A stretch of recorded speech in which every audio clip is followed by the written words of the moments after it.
I believe in healing coils. Where you from? You vexed thing, you vexed thing. Hello and welcome to Destiny in Detail, The Taken King. First things first, let's do a bit of housework with cleaning.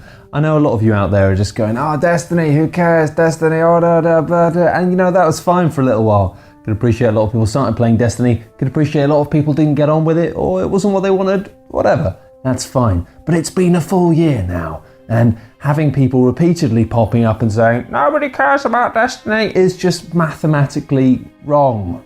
Millions of people like it, millions of people care about it, myself included, and having people telling us that it's not good and we shouldn't play it is just tedious. Having said that, there are lots of things that are genuinely wrong with it, like blade dancers. Blade dancers. Jokes aside, although that isn't a joke, Destiny launched with tons of potential, but also a lot of things that were just wrong with it, and the smaller expansions up to this point have often caused just as many problems as they've actually solved. I'll go into a bit more detail about that shortly, but first I'd really like to just loudly celebrate how bloody good The Taken King is. I was really cynical about the new aliens, the Taken. This idea that all the aliens and all the enemies you know are going to come back in slightly different ways sounded a bit of a cop-out, but it isn't. They really are superb, different, strange things, and not to mention frightening and quite dangerous, as are the new missions. I've had my arse handed to me several times, and I like it. It also subtly rewards Destiny veterans like me with mission designs that play off knowledge that you've already established during Year 1. There's one mission where you've just got to get the hell out of a place. Not a problem, because I've been to this place, and I know my way out of it. It does mean that newer players will have a tougher time, but on the flip side it means they'll get to visit locations like the Vault of Glass and Crota's End for the first time. And that just during missions should make it worth the ride. Another cool thing about Taken King is the fact that the characters in the tower, who you've talked to and handed quests into and done all this stuff with, they suddenly spring to life to tell a simple, clear, fun story across a surprisingly decent number of single-player missions. You've got this massive contrast here to the woolly story of the vanilla original Destiny game that came out last year. I mean, despite Dinklebot being, a bit of fun, and it's fun to say the words Dinklebot, it was a story that was pretty hard to engage with and characters that were pretty hard to care about at all. Robo Dinkle scans something else and discovers something truly amazing. Then we went to Venus, I think. The value of having characters and a narrative that you actually care about hits you straight away in the face within the first few minutes of The Taken King. Hits you like a lovely brick in the face. Oh, that was nice.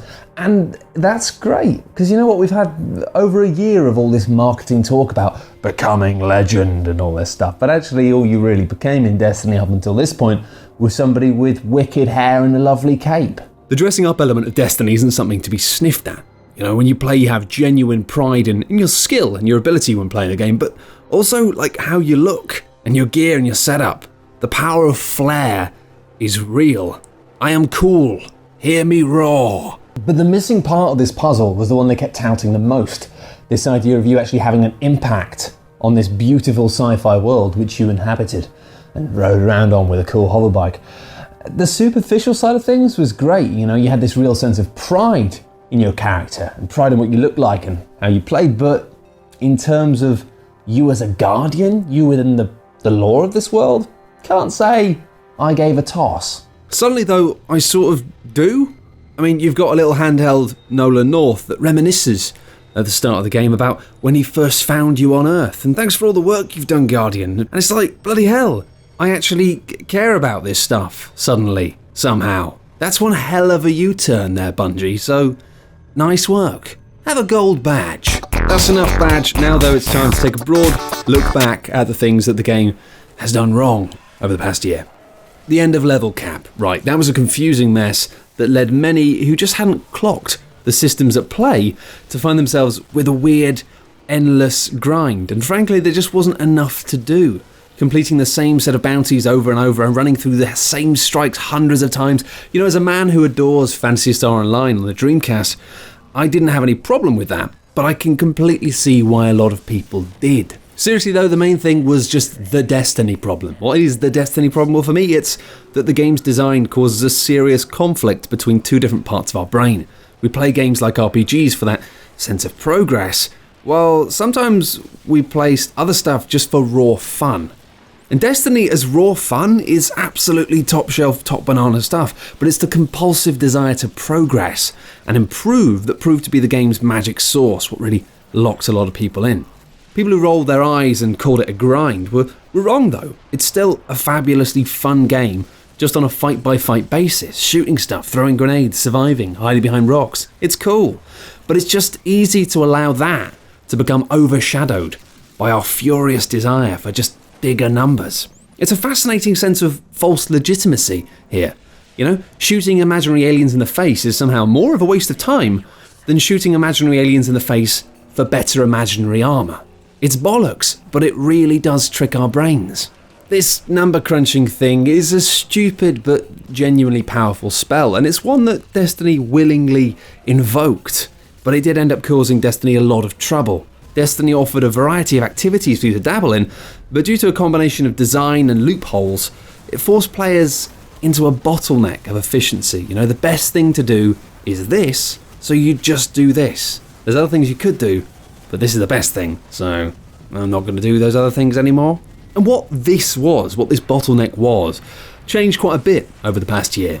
But this narrow focus has betrayed the game's strengths, you know, turning a playground where you can mess around, do what you want, into everyone queuing for the same slide. And it hasn't helped, to be honest, that Bungie's attempts to fix the game's problems prior to The Taken King have been messy, mostly because of this narrow focus. When there's only one way to meaningfully progress, and somebody works out a way to exploit that, that exploit simply becomes the game. Or at least it does if the only other legitimate alternative, it seemed to be something that's an artificially slowed down grind. So in effect what we saw was Bungie working hard to cut out shortcuts that people were exploiting in the nicest possible way, and whilst not trying to demonise the community for finding these things, whilst also just trying to keep us engaged with this flow of stuff to do in a way that didn't feel like we were just being taken the mick of. And to be honest, they didn't do a very good job of that. Popping back to Crota's End every week to get shards and slowly level up armor by repeatedly doing the same thing over and over again would have been not a lot of fun. I mean, it didn't work out like that because obviously we all discovered a tremendous quantity of different cheeses. Seriously though, I am sorry about that, Bungie. You probably had a really stressful Christmas. Anyway, it all comes back to this impossible problem. The game stops being enticing when you hit the level cap, but pisses off people when the progresses seem to be too slow. The solution in year one was weak, you know, bumping up the level cap by a tiny amount each time, which amounted to players replacing their current outfit with a new current outfit. And the Dark Below, in retrospect, feels like a really huge misstep in this form. Yeah, the personality of your character that you built slowly eroded. Everyone started dressing in identical outfits, looking like they were in a weird 80s metal band. This seems minor, right? But pride in your character's identity in Destiny is a really important factor. And the new story missions and activities added kind of felt like fluff to hammer through just so you could get to the meat of the pie, the pudding of the fruit of the pudding, the raid, right? So you just blitz through all that stuff, get to the raid. Overwhelming amounts of cheese obviously meant that people were level 32 in no time and the game was mostly irrelevant again. And cool stuff like the Iron Banner, which, you know, I wanted to play the Iron Banner, but the gear you got from it wasn't really much use. The fact that you had this great fun thing weirdly didn't matter. Fun wasn't enough. I just needed some sense of purpose.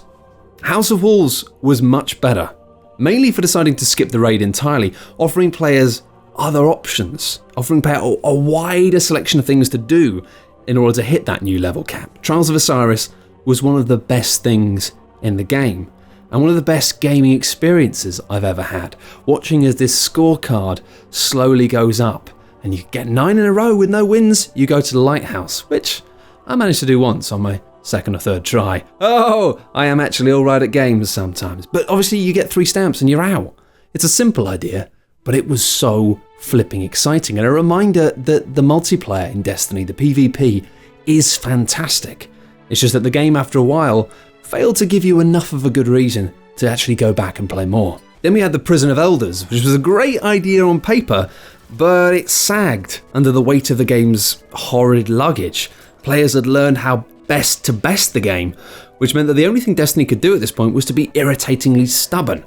lengthy encounters with bullet sponge bosses. Everything in the game basically had to be balanced against Gjallarhorn, which meant that basically nothing was any fun, including Gjallarhorn. You couldn't blow things to smithereens in seconds anymore.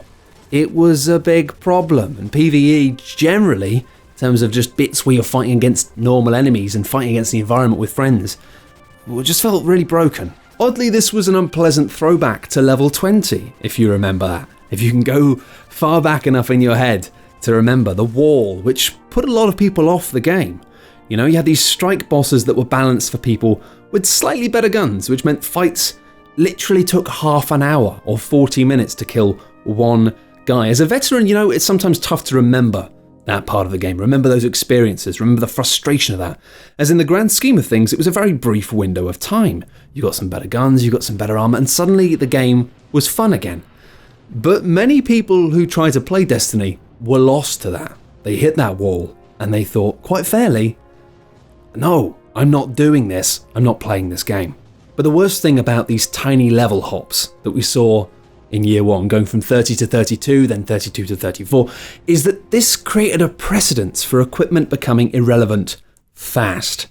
You know, House of Wolves had some brilliant activities and it showed promise for the future of the game, and it kind of showed that Bungie had finally actually integrated ideas for the future of the game that showed they understood what their game actually was. But it expected you to work towards nothing. I mean, it was a shiny outfit that would soon go straight in the bank or just be crunched up for materials. Knowing at that point that all of this stuff you were doing with the Prison of Elders and the Trials of Osiris was just getting you stuff which would go in the bin in like 3 weeks, it's kind of a problem. And obviously now on to year 2, everything is irrelevant. All of that old stuff goes straight in the bin. And that was always going to happen at some point. And that's fine, providing that the curve for how it happens next time is better. And I know a lot of people are angry about that. I know a lot of people are miffed, but I'm not going to complain about year 1 stuff being made irrelevant. Sure, it was hard, you know, putting my Hawkmoon in the bank. It wasn't easy. That was really hard for me. Oh, Hawkmoon, where'd you go? Oh, I put you in the bank, I know. But I miss you so much. I found a new one. It's fine, it's a better one. Cheers, But anyway, seriously, slash and burn was the only way forward. They had to just destroy everything so they could actually make Destiny the game that it should be. But it's vital that Bungie learn from these mistakes when updating the game in the future. You know, irrelevance is inevitable, but the pace and tone of how that happens needs to be handled with care. And if you make people work for weeks and weeks and weeks to get something, and then make it completely pointless the week after, that's bad. But that was year 1. Year 1 done. Amazing fun, but also what felt like a messy struggle between the developers and the game's community, you know, reactively patching over the game's worst symptoms whilst unable to fix the core of these problems in a way that gradually made the whole game feel a bit janky, a bit tied together with pieces of string. Effectively, year 2 is a wipe. Put your old stuff in the bank and start over. And man, is it good? That wasn't a question. It's real good. There's no beating around the bush with the way that leveling and light works and being like, oh, well, level 30 to 32 is this much. No. Light is basically the new level. Level 40 is just something to tease you along the way and hopefully avoid for new players that horrible wall that 20 used to be in terms of going into the strikes and failing. You get people to 40 just with straight XP, and from that point, 40 is smooth. I know that because I just did it last week, and it's really, really good. And you know, it's a crude system, but giving you these bigger numbers to work towards allow for more meaningful progress. The original game felt like a grind because you had to put a lot of work in just to go up 1 level, whereas now you can spend 20 minutes and maybe just increase your light by 2 or 3. And the fact that your light level is an average of all of your equipment does mean that you chew through gear at a pretty alarming rate. But that's less of a problem because leveling equipment isn't really a thing anymore. It used to be that you plow hours and hours and hours into just leveling up 1 new set of armor. But armor value now is static rather than something you have to slowly improve, and exotics are useful right out of the packet. It used to be that the key perks that you get would be the last thing, or one of the last things you'd unlock in an exotic. Now, it's just there as standard. Hey, you got a new toy, play with it straight away.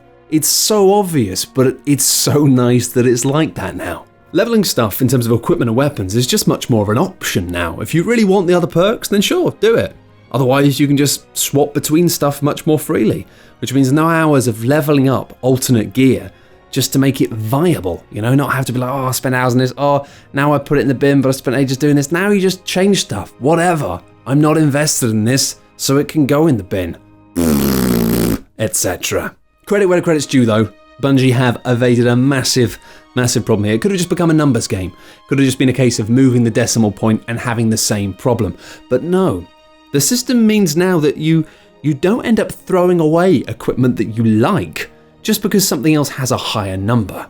In the past, it'd be a case of going, well, I really like these boots, but this stuff's better, so I use this stuff. Infusion gives you an option.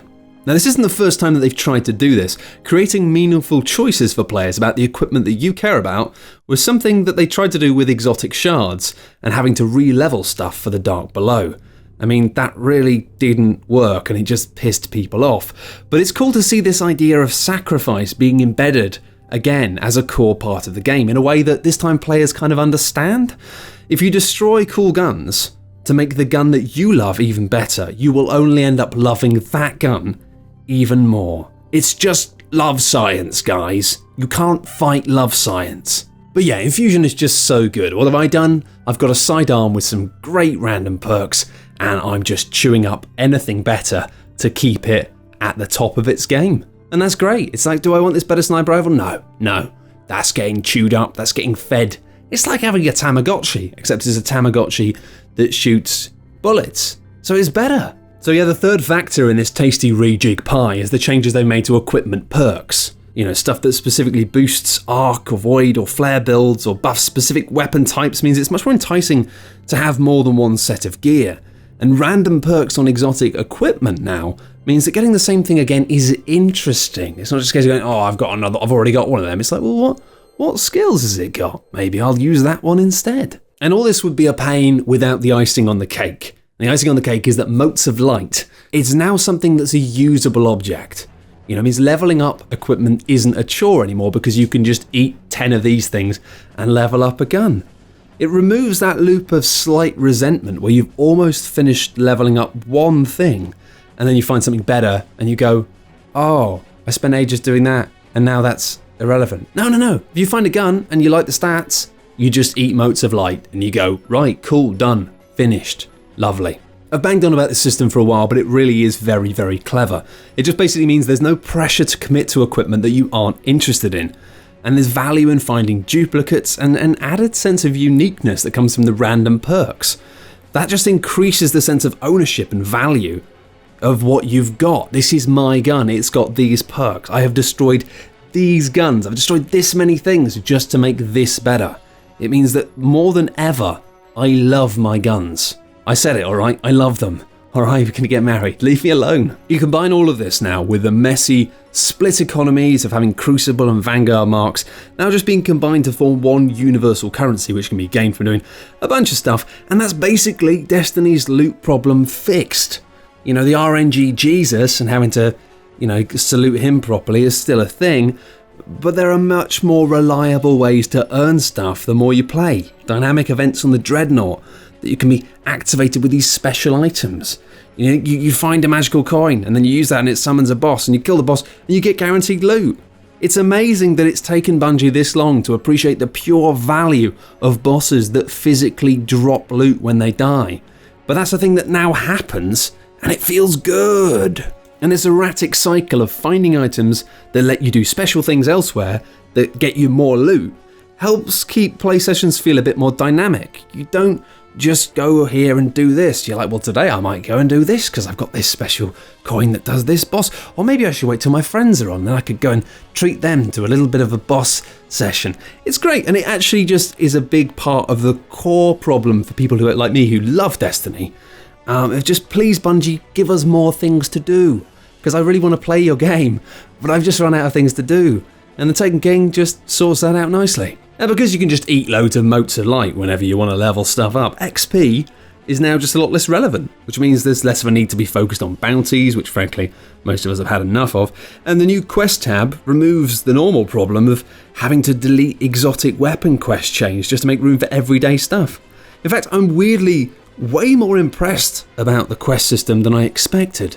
The generic kill things with this requests in the Taken King often lead to brand new missions, and the sheer quantity of quests to chip away at means suckers like me will have plenty to do, which, as I said, is all I've ever really wanted. Conversely, though, there's good stuff here for people who play less, too. You know, the gunsmith stuff lets you dick around with some prototype weapons and then put in an order so that next week you'll get a guaranteed legendary weapon or two. It's consistent progress for people who don't play the game that often, but also for hardcore players who want to just keep getting the same shotgun over and over again until they get one with just the right perks. It's a clever, fun weekly thing that adds to the breadth of things to do and actually also ensures a consistent type of loot. And I've rambled on lovingly for a while, but now it's time to talk about the real star of the Taken King, which is the Dreadnaught.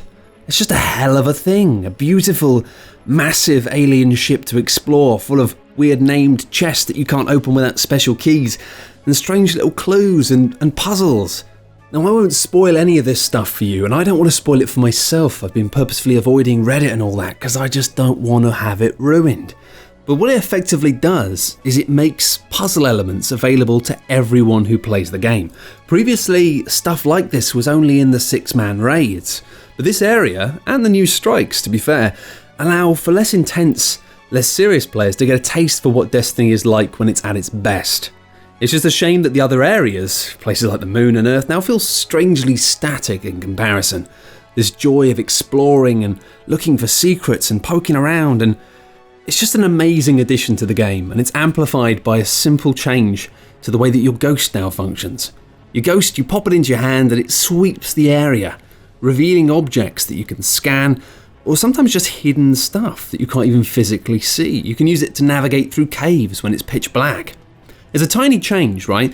But it's one that turns something that used to just be a menu screen into something that feels like a new tool. And it also adds a bit of a Metroid Prime vibe to the game, and I am down with that. And what else does the Taken King add? You know, I'm not 100% sure, and I don't really want to be. You've got these sort of unexpected new mission chains that pop up when you really don't think you've got any more to do. Secret bonus objectives that are hidden within some of the daily missions that are hard as nails, and a bunch of other activities that are as hard, if not more hard, than the new raid seems to be. I mean, the key of all of this is surprise, which is something that hasn't been present in the game for quite a while. Bungie have been pretty cagey about the exact kind of value that this expansion was going to add, and now I get why. It's a Trixie-Dixie selection of stuff that's beautifully keeping me on my toes, and as long as they can keep adding to that in a gradual way, I'm pretty excited. And finally, the raid. Now, I won't spoil anything here about the raid at all, but it's fine, it's damn fine. A thematic return to some of the ideas from Crota's End, but with the layers of detail and the same sense of wonder that the Vault of Glass originally inspired, and crucially, more of an emphasis on exploration and communication and puzzles. It's got less of these bullet sponge encounters, more variety, and perhaps most crucially of all, more flexibility for you to play the way that you want to. Listen, I'm a warlock, alright? I'm a warlock, and that's hard. Because as a warlock, all I ever really wanted to do was melt fools with cool space magic. But then it turned out that being this fiery fella who could come back to life was just more useful. So whenever I was doing a raid, yeah, you gotta be the fiery fella, come back to life. It's too good not to. And, you know, sure, I'd be the fiery fella and I'd do the fire stuff, but inside I knew there was a different kind of warlock, a purple fella, just dying to get out so he could space dunk some baddies. It sucked. And so yeah, they fixed that by making raid encounters in which resurrection is just less useful. Meanwhile, Titans get ranged attacks in the form of hot hammers, the Tin Man gets a heart, the Lion learns that bravery was inside of him all along, and Hunters finally get a chance to actually support the rest of the team, rather than swooshing around like shiny blue dicks. Blade dancers. them. Anyway, that's it. That's The Taken King. What a bloody triumph. If we can just convince Bungie and Activision to stop scalping the UK on pricing, we'll all just be a bunch of gun-happy bunnies. Can you get these gun-happy bunnies a thing? Yeah, it is. It's very good. Bye! Thank you very much for watching this video about me rambling for far too bloody long about Destiny. If you have enjoyed this video and you'd like to see more of our stuff, you can show your appreciation by giving us a little like on YouTube and a little subscribe. Or better than that, you can come to coolghost.net, where we have all sorts of other videos about all sorts of other cool games, and the podcast, and loads of other. It's so lovely. It's so lovely. And if you've really, really enjoyed it and you want to support this work, then you might consider going to patreon.com/coolghosts, because that is how it all gets funded. Either way, have a lovely day. Bye.